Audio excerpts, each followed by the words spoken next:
welcome back to my YouTube channel Heart of Knowledge. In this session, let us discuss about our further topics of chapter number 16, that is light. So let's get started. अब हम शुरू करते हैं हमारे next topic से, जो क्या है law of reflection of light. जो लाइट हमारी रिफ्लेक्ट करती है उसका लॉ क्या होता है, इसके बारे में डिस्कस करते हैं। ऑलमोस्ट हमने पीछे इसको कवर कर लिया है लास्ट लेक्चर के अंदर, लॉ ऑफ रिफ्लेक्शन होता क्या है। तो इसको अब हम देखते हैं। When a ray of light falls on a plane mirror it gets reflected. आप सबको पता है जब एक लाइट प्लेन मिरर के ऊपर गिरती है तो वो रिफ्लेक्ट होती है। Reflection of light from a plane mirror takes place according to two laws which are known as law of reflection of light. The laws of reflection of light are as follows. जो हमारी ये plane mirror के ऊपर light जब reflect होती है गिरने के बाद, वो दो चीज़ों के ऊपर डिपेंड करती है, जिनको हम क्या बोलते हैं, दो लॉ बोलते हैं। रिफ्लेक्शन ऑफ लाइट के टू लॉज बोलते हैं। वो दो लॉज क्या क्या होते हैं? First one is according to the first law of reflection, the incident ray, reflected ray and normal at the point of incidence all lie in the same plane. इसका कहने का क्या मतलब है? जैसे आप सबको प्लेन का मतलब पता होगा, जो 2D प्लेन्स होते हैं और 3D प्लेन होते हैं। 2D जैसे हमारी नोटबुक के ऊपर होता है, वो 2D प्लेन होता है जिसके अंदर x और y दो डायरेक्शंस होती हैं। और जो 3D प्लेन की बात करते हैं हम, वो क्या होता है, जैसे हमारे कोई भी बॉल ले रखी है हमने हाथ में, तो वो 3D प्लेन के अंदर प्रेजेंट है। तो इस तरीके से यहाँ पे हम क्या बोलते हैं कि सेम प्लेन का मतलब होता है वो 2D के अंदर प्रेजेंट है और एक ही प्लेन के अंदर वो प्रेजेंट है। तो इंसिडेंट रे, रिफ्लेक्टेड रे और नॉर्मल, जो ये तीनों प्रेजेंट होते हैं हमारे पॉइंट ऑफ इंसिडेंस के ऊपर, ये तीनों के तीनों सेम प्लेन के अंदर प्रेजेंट होने चाहिए। उस टाइम पे उनकी रिफ्लेक्शन होती है। फिगर 2 के अंदर यहाँ क्या दिखाया है कि इंसिडेंट रे है हमारी AO, रिफ्लेक्टेड रे है OB। Incident ray AO, reflected ray OB और जो नॉर्मल है ON। ये तीनों की तीनों एक ही प्लेन के ऊपर लाई करते हैं। और जो एक ही प्लेन है यहाँ पे, वो क्या है, पेपर का प्लेन है। They are neither coming up out of the paper nor going down into the paper. अब सेम प्लेन का मतलब क्या होता है, ना ही तो इनमें से कोई भी रे ऊपर की साइड आ रही है, मतलब पेपर से बाहर आ रही है, और ना ही पेपर के अंदर जा रही है कोई भी रे। तो वो क्या है, सिर्फ एक ही डायरेक्शन से आके मतलब उसी प्लेन के अंदर वो वापस डाइवर्ट हो जाती है। ये था हमारा एक लो। पहला लो क्या था कि इंसिडेंट रे, रिफ्लेक्टेड रे और नॉर्मल तीनों सेम प्लेन के अंदर लाई करेंगी। सेकंड हमारा क्या है, according to the second law of reflection, angle of reflection is always equal to the angle of incidence. जो हमारा एंगल ऑफ इंसिडेंस होता है वो हमेशा किसके इक्वल होता है, एंगल ऑफ रिफ्लेक्शन के इक्वल होता है। एंगल ऑफ इंसिडेंस क्या था, जब हमारी इंसिडेंट रे नॉर्मल के साथ में जो एंगल ड्रॉ करती है ना, उसको हम क्या बोलते हैं, एंगल ऑफ इंसिडेंस बोलते हैं, एंगल आई बोलते हैं। दूसरी तरफ जो हमारी रिफ्लेक्टेड रे होती है, रिफ्लेक्टेड रे जब नॉर्मल के साथ में एंगल बनाती है तो वो क्या होता है, एंगल ऑफ रिफ्लेक्शन होता है, एंगल आर बोलते हैं जिसको। If we measure the angle of reflection, अगर अब हम यहाँ पे एंगल ऑफ रिफ्लेक्शन को मेज़र करते हैं, जैसे NOB, ये क्या है, हमारा एंगल ऑफ रिफ्लेक्शन है। जब हम इसको मेज़र करते हैं, we will find that it is exactly equal to the angle of incidence AON। ये बिल्कुल सेम किसके जैसा पाता है, एंगल ऑफ इंसिडेंस AON के बिल्कुल इक्वल होता है। The second law of reflection will become more clear from the following example. अब कुछ हमारे पास examples है जिनसे second law clear हो सकता है। The second law of reflection says that angle of reflection is always equal to angle of incidence. Second law हमारा क्या बोलता है कि angle of reflection और angle of incidence दोनों equal होते हैं। This means that if the angle of incidence for a ray of light is 35 degree, then the angle of reflection will be also 35 degree. दोनों equal का मतलब क्या है, दोनों की सेम वैल्यू होएगी। अगर एंगल ऑफ इंसिडेंस हमारा 35 डिग्री दे रखा है तो एंगल ऑफ रिफ्लेक्शन भी 35 डिग्री ही होगा। अगर 45 डिग्री है तो 45 डिग्री ही होगा। This is shown in the figure number 3.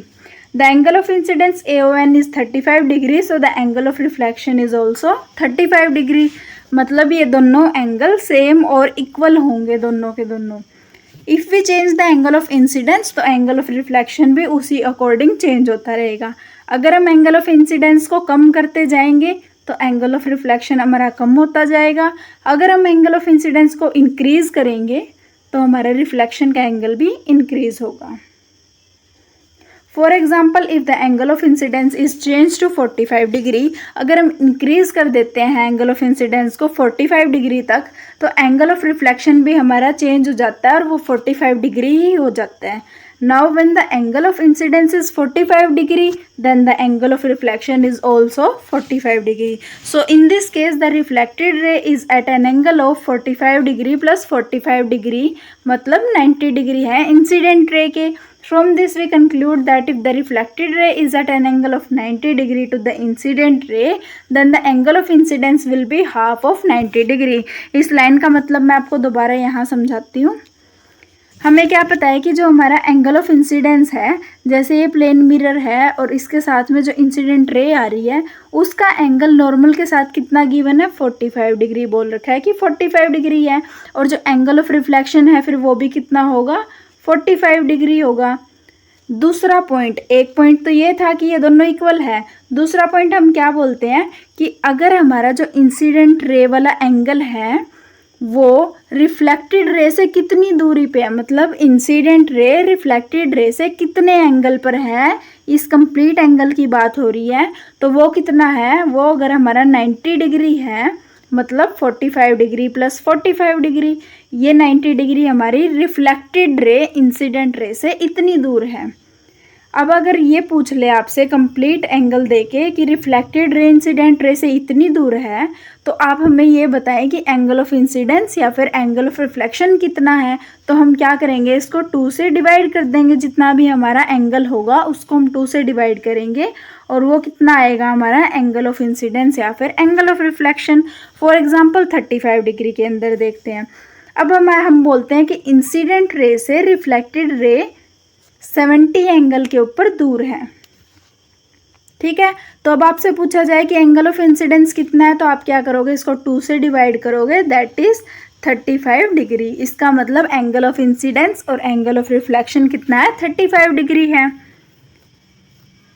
We will now describe what happens when a ray of light falls normally on the surface of the plane mirror। अब हमने क्या देखा है कि जब हमारे प्लेन मिरर के ऊपर कोई भी लाइट गिरती है, अगर नॉर्मली गिरे किसी भी सरफेस के ऊपर तो क्या होता है। अभी तक हमने किसी एंगल पे बात की थी, अब हम बात करते हैं अगर वो किसी परपेंडिकुलर सरफेस के ऊपर गिरे, नॉर्मली गिरे तो क्या होता है। When a ray of light is incident normally on a plane mirror, normally मतलब परपेंडिकुलर किसी प्लेन मिरर के ऊपर आएगी, तो इसका मतलब क्या होता है, वो नॉर्मल के अलोंग ही चल के आती है, जहाँ से हम नॉर्मल ड्रॉ करते हैं वहीं से चल के आती है मिरर सरफेस के ऊपर, जहाँ पे एंगल ऑफ इंसिडेंस है उस लाइट के लिए 0 हो जाता है। जैसे फॉर एग्जांपल ये हमारा मिरर है और यहाँ हम नॉर्मल ड्रॉ करते हैं। अब तक पहले हमने क्या देखा था कि इस तरीके से कोई इंसिडेंट रे आती है, ठीक है, लेकिन अब हम क्या देखते हैं, फॉर एग्जांपल ये हमारा मिरर है, ये हमने नॉर्मल ड्रॉ किया है। अब तक हमने क्या चीज़ देखी थी कि एंगल ऑफ इंसिडेंस इस तरीके से हमारा ड्रॉ होता है, इंसिडेंट रे जब इस तरीके से फॉल होती है। लेकिन अब हम क्या करते हैं, अब हम बात करते हैं कि अगर वो नॉर्मल से ही आए, परपेंडिकुलर ही आए, मतलब इस तरीके से ऐसे ये हमारी रे आ रही है नॉर्मल के ऊपर चल के, तो अब नॉर्मल और इंसिडेंट रे के बीच में एंगल कितना है, 0 डिग्री है दोनों के बीच में। जब इनका एंगल ऑफ इंसिडेंस 0 है तो it means angle of reflection भी कितना होना चाहिए, 0 ही होना चाहिए। और एंगल ऑफ रिफ्लेक्शन 0 है तो लाइट वापस इसी रास्ते से ट्रैवल कर जाएगी, वापस यहीं से चली जाएगी। The angle of incidence for such a ray of light is 0। Since the angle of incidence अगर 0 है, according to second law of reflection angle of reflection भी 0 होगा। This means that the reflected ray will also travel back from the mirror along the normal। तो जहाँ से वो रे आई है उसी पाथ से वो वापस चली जाएगी नॉर्मल के ऊपर।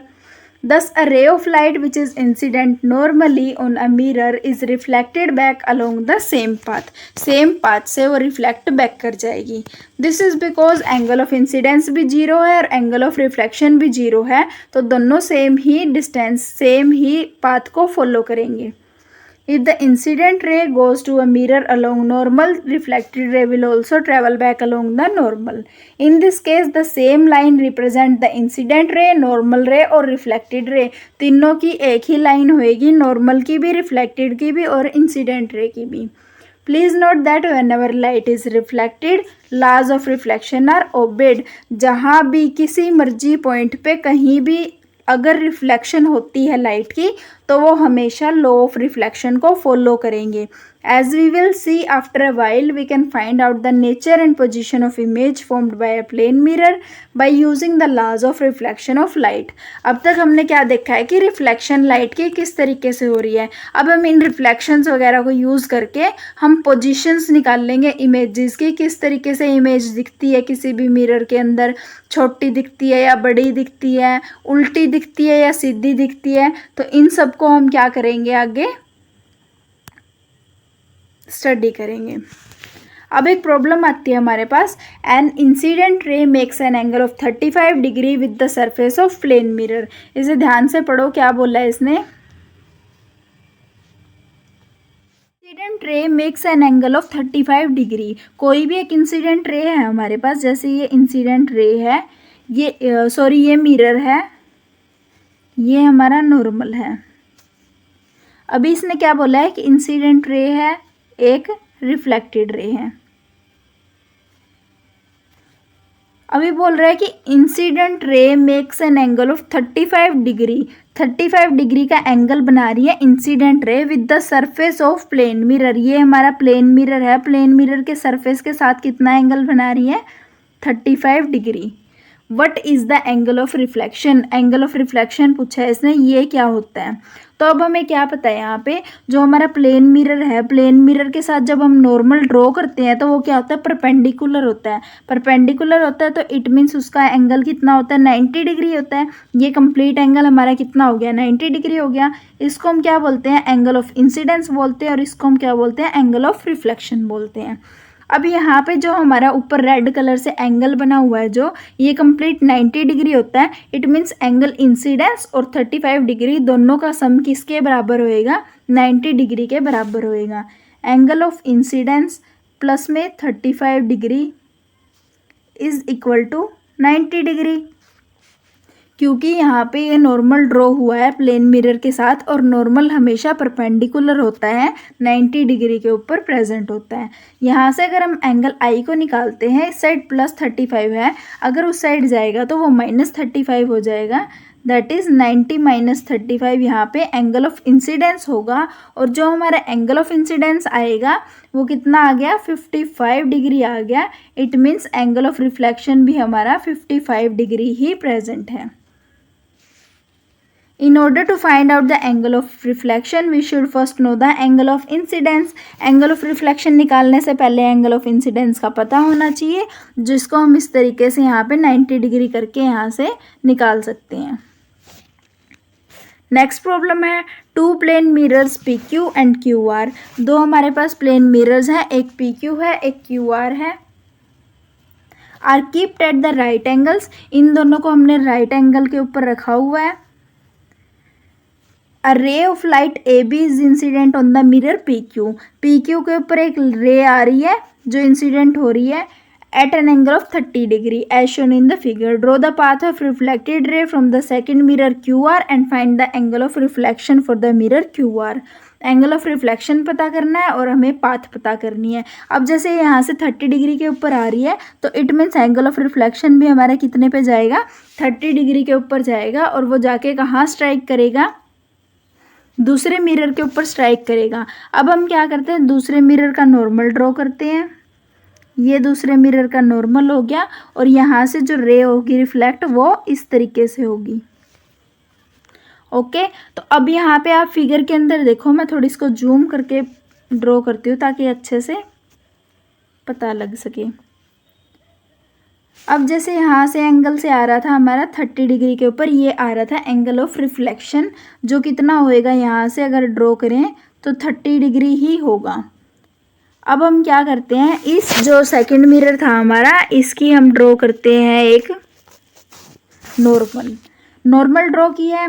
जो हमारा पीक्यू मिरर था ये वाला, और जो ये नॉर्मल अभी ड्रॉ हुई है एन डैश के नाम से, ये दोनों आपस में पैरेलल लाइंस हैं। जब हम पैरेलल लाइंस का जो इंटरसेक्शन करते हैं, इस तरीके से ट्रांसवर्सल होती है, तो उनके ये वाले एंगल इक्वल होते हैं, ये वाला और ये वाला एंगल इक्वल होता है।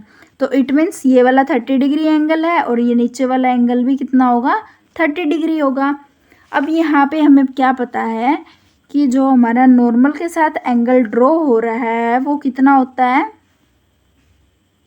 90 डिग्री का। अब हम सब्सट्रैक्ट करते हैं 90 में से 30 डिग्री, ताकि हमारा एंगल ऑफ इंसिडेंस पता लग सके, जो कितना है 60 डिग्री। ये वाला एंगल हमारा कितना हुआ, 60 degree. Angle of incidence 60 degree है, तो it means angle of reflection भी क्या होगा, 60 डिग्री का।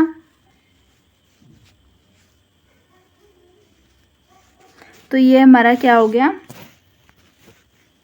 Angle of reflection, that is 60 degree.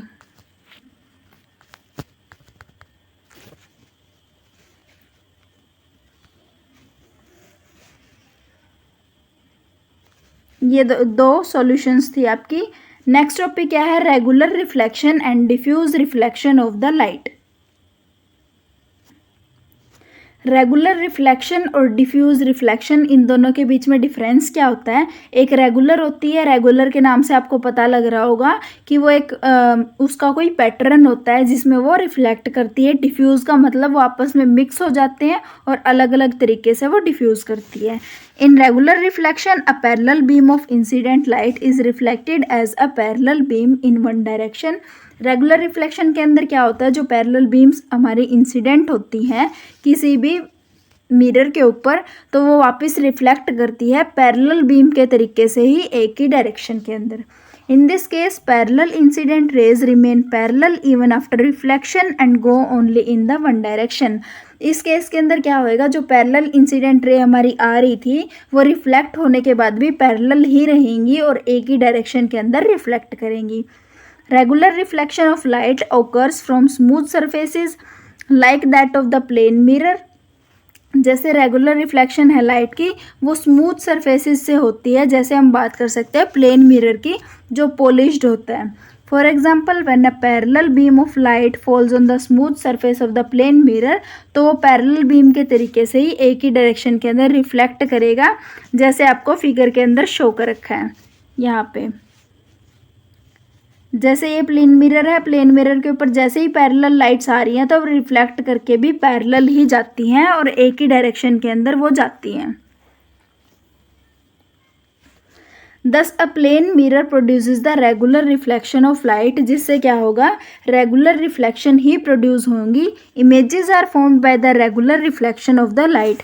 जितनी भी इमेजेस फॉर्म होती हैं वो रेगुलर रिफ्लेक्शन की वजह से ही होती हैं। इरेगुलर अगर रिफ्लेक्शन हो रही है, अच्छे से रिफ्लेक्शन नहीं हो रही, तो वहाँ पे कोई इमेजेस नहीं बनती। फॉर एग्जाम्पल स्मूथ सरफेस के ऊपर क्या प्रोड्यूस करेगा, वो एक क्लियर इमेज दिखाएगा किसी भी ऑब्जेक्ट की। रेगुलर रिफ्लेक्शन के कारण अगर इरेगुलर रिफ्लेक्शन होती है तो वो इमेज क्लियर नहीं होती, उसके अलग अलग पॉइंट्स होते हैं जिसकी वजह से वो इमेज समझ भी नहीं आती। A highly polished metal surface और एक स्टिल वाटर सरफेस, ये दोनों रेगुलर रिफ्लेक्शन को प्रोड्यूस करते हैं और इमेजेस को फॉर्म करते हैं, क्योंकि ये क्या हो जाते हैं, प्लेन सरफेस देते हैं। This is why we can see our face in the polished metal object as well as in the still water surface of pond or the lake। सिर्फ इसी वजह से हम वहाँ पे हमारा फेस को देख सकते हैं। अब जैसे एक पॉलिश्ड वुडन टेबल है एंड अ मार्बल फ्लोर है, अगर इनके अंदर ऊपर हम वाटर को स्प्रेड कर देते हैं इनके ऊपर से, तो वो भी बहुत ज़्यादा स्मूथ हो जाते हैं, जिसकी वजह से वो भी रेगुलर रिफ्लेक्शन को प्रोड्यूस करते हैं। अब हम बात करते हैं रेगुलर रिफ्लेक्शन है लाइट की, वो किस तरीके से होती है। All the particles of the smooth surface, जैसे कि प्लेन मिरर की अगर हम बात करें तो वो सारे के सारे एक ही डायरेक्शन के अंदर फेस होता है उनका, और उनका क्या होता है, जितना हो सके उतना ज़्यादा वो सरफेस प्लेन होता है। ड्यू टू दिस जो एंगल ऑफ इंसिडेंस है सारी पैरेलल रेज का वो स्मूथ सरफेस के ऊपर फॉल करके सेम ही होता है और एंगल ऑफ रिफ्लेक्शन भी वहाँ से सेम आता है। जैसे जो सरफेस होता है इसके ऊपर जो पार्टिकल्स होते हैं उनका एक ही डायरेक्शन के अंदर फेस होता है, जिसकी वजह से एंगल ऑफ इंसिडेंस भी सेम होता है और एंगल ऑफ रिफ्लेक्शन भी सेम ही आता है, जिसकी वजह से पैरेलल रेज हमारी प्रोड्यूस होती है। Since the angle of incidence and angle of reflection are same, a beam of parallel rays of light falling on the smooth surface is reflected as a beam of parallel light rays in one direction only. जिस direction के अंदर हमारी एक incident ray आती है same direction से और दूसरे डायरेक्शन के अंदर एक ही डायरेक्शन के अंदर रिफ्लेक्टेड रेज रिफ्लेक्ट कर जाएंगी। अगर हम बात करें डिफ्यूज़ रिफ्लेक्शन की तो एक पैरेलल बीम है इंसिडेंट लाइट की, वो रिफ्लेक्ट करती है अलग अलग डायरेक्शंस के अंदर। इस केस के अंदर क्या होता है, जो पैरेलल इंसिडेंट रेज आती हैं वो रिफ्लेक्शन के बाद पैरेलल नहीं रहती, वो डिफ्यूज़ कर जाती हैं, फैल जाती हैं, स्कैटर कर जाती हैं अलग अलग डायरेक्शंस के अंदर।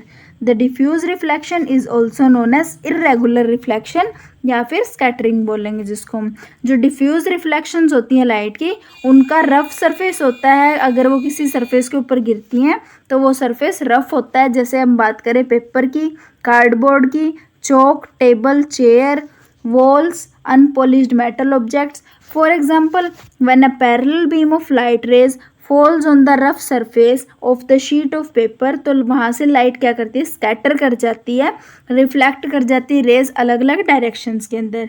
Thus a sheet of paper produces diffuse the reflection of light.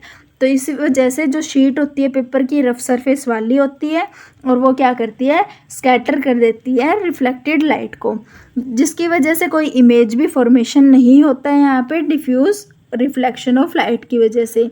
For example अगर हम पेपर की बात करें तो वो इमेज क्यों नहीं प्रोड्यूस करता, क्योंकि उसकी जो रिफ्लेक्टेड लाइट होती है वो सारी डिफ्यूज़ कर जाती है, स्कैटर कर जाती है। Actually light rays falling on the rough surface of paper are scattered in all direction, जिसकी वजह से कोई भी इमेज प्रोड्यूस नहीं होती। The diffuse reflection of light from a rough surface, अब हम इसको किस तरीके से एक्सप्लेन करेंगे। The particles of the rough surface, जैसे कि पेपर की बात करें हम, उनकी अलग अलग डायरेक्शन होती है, मतलब उनका सरफेस कुछ ज़्यादा ही इस तरीके से रफ प्रेजेंट होता है, तो जिसकी वजह से उनकी डायरेक्शंस भी अलग अलग होती है पार्टिकल्स की। Due to this angle of incidence rays का जो इनके ऊपर गिरेंगी रेज, अगर हम पैरेलल भी रेज डालते हैं तो उनका एंगल ऑफ इंसिडेंस क्या होता है, अलग अलग होता है। अलग अलग एंगल ऑफ इंसिडेंस होने के कारण एंगल ऑफ रिफ्लेक्शन भी अलग अलग होगा, जिसकी वजह से हमारी रेज हैं वो डिफ्लेक्ट कर जाएंगी, स्कैटर कर जाएंगी। Angles of incidence and angles of reflection different होंगे और पैरेलल रेज है light falling on the surface वो अलग अलग डायरेक्शंस के अंदर चली जाएंगी। Please note that the diffuse reflection of light is not due to the failure of law of reflection. ये एक पॉइंट है कि जैसे मैंने आपको बोला है कि अलग अलग एंगल ऑफ इंसिडेंस होंगे, अलग अलग एंगल ऑफ रिफ्लेक्शन होंगे, तो इनका ये मतलब नहीं है कि इसने जो लॉ ऑफ रिफ्लेक्शन है उसको फेल कर दिया। इसका क्या मतलब है, जैसे हमारी पहली लाइन आ रही है, इसका एंगल ऑफ इंसिडेंस और रिफ्लेक्शन अलग है, जो दूसरी लाइन फॉल हो रही थी उसका एंगल ऑफ इंसिडेंस और रिफ्लेक्शन अलग है, तीसरी लाइन फॉल हो रही है उसका अलग एंगल ऑफ इंसिडेंस और एंगल ऑफ रिफ्लेक्शन है। इस तरीके से अलग अलग एंगल ऑफ रिफ्लेक्शन और एंगल ऑफ इंसिडेंस थे। The surface of most of the objects are rough to some extent. Almost हर एक सब्जेक्ट का सरफेस है वो रफ होता है, तो मोस्ट ऑफ ऑब्जेक्ट हमारे आसपास होते हैं वो क्या करते हैं, रिफ्लेक्शन ऑफ लाइट को स्कैटर कर देते हैं, जो उसके ऊपर लाइट गिर रही है उसको अलग अलग डायरेक्शंस के अंदर स्कैटर कर देते हैं। In fact, we can see these objects only because they scatter the light rays falling on them in the all direction. अब वो उसको हर डायरेक्शन के अंदर स्कैटर करता है, जिसकी वजह से हम उस पूरे को देख भी पाते हैं। यही रीज़न है कि हम इन ऑब्जेक्ट्स को देख सकते हैं। The surface of book being rough scatters the incident light in all the parts of the room. जैसे बुक की अगर हम बात करें तो उसका सरफेस है, उसके ऊपर जब इंसिडेंट लाइट गिरती है तो वो रूम के अंदर हर जगह फैलती है। इसी वजह से हम बुक के हर पार्ट को हर कोने से रूम के देख सकते हैं। सिनेमा स्क्रीन की एक रफ सरफेस होती है, वो डिफ्यूज़ करती है रिफ्लेक्शन ऑफ लाइट को जो उसके ऊपर गिराई जाती है, जिसकी वजह से सिनेमा स्क्रीन रिसीव करती है light from a film projector और उसको अलग अलग डायरेक्शन के अंदर स्कैटर कर देती है सिनेमा हॉल में, ताकि कोई भी पर्सन अगर किसी भी पॉइंट के ऊपर बैठा है, किसी भी जगह पे बैठा है, तो वहाँ से वो उसको देख सके। We will now study the formation of an image by a plane mirror. अब हम प्लेन मिरर से किस तरीके से इमेज फॉर्मेशन होती है उसको हम नेक्स्ट लेक्चर के अंदर देखेंगे। अगर आपको यहाँ तक कोई डाउट है तो आप मुझे कमेंट सेक्शन में भी पूछ सकते हो, और प्लीज़ आप एक कमेंट तो किया करो एटलीस्ट, ताकि मुझे पता लगे कि मैं ठीक चल रही हूँ, सही से पढ़ा रही हूँ या नहीं पढ़ा रही हूँ। तब तक के लिए हर हर महादेव।